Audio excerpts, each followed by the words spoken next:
Alors dites-moi, vous êtes fatigué? Eh bien, j'espère que vous ne souffrez pas de la maladie du sommeil.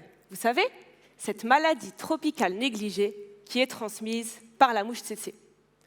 Pour la vaincre, je me suis dotée d'une canne à pêche et d'une molécule médicament. Mais quel est le lien entre les deux, allez-vous me dire? Eh bien, je vais vous éclairer tout ça afin de mieux comprendre la liaison entre les deux. Imaginons que vous avez créé une super canne à pêche capable d'aller capturer un poisson très convoité qui n'est attiré que par un seul appât particulier dans un lac spécifique. Nous appellerons ce poisson DHFR, alias poisson bleu pour faire plus simple, et l'appât en question MTX. Ce que je suis en train de développer en laboratoire, c'est effectivement cette canne à pêche qui représente en réalité un outil composé de protéines liées à une molécule médicament, l'appât MTX. Le lac en question représente l'intérieur d'un parasite qui est responsable de la maladie. Son petit nom, Trypanosoma brucei. Très facile à mémoriser, n'est-ce pas? Maintenant, je vous vois venir. Vous vous demandez sans doute, mais pourquoi vouloir à tout prix capturer le poisson bleu?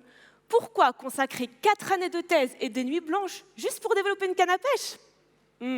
Très très bonne question.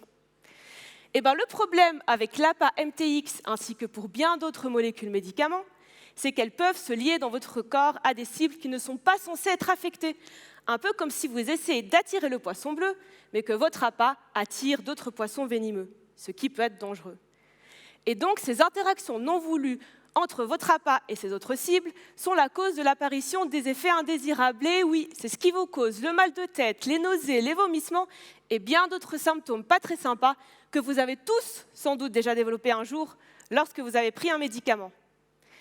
Et donc, mon outil est super utile. Pourquoi? Parce qu'il va permettre d'aller diriger spécifiquement mon appât uniquement vers sa cible principale, à savoir le poisson bleu. Et une fois que vous l'avez attrapé, qu'est-ce que vous allez en faire? Eh bien, vous allez pouvoir l'étudier en profondeur afin de mieux comprendre comment l'appât s'y attache, pour pouvoir par la suite modifier l'appât dans le but de le perfectionner, pour le rendre moins attrayant pour les autres cibles nocives à proximité et uniquement spécifique pour sa cible principale, et ainsi éviter l'apparition des effets indésirables. Et oui, voici le but ultime de mon projet, l'amélioration des médicaments existants par l'étude approfondie de leurs cibles qui ont été capturées par ma super canne à pêche.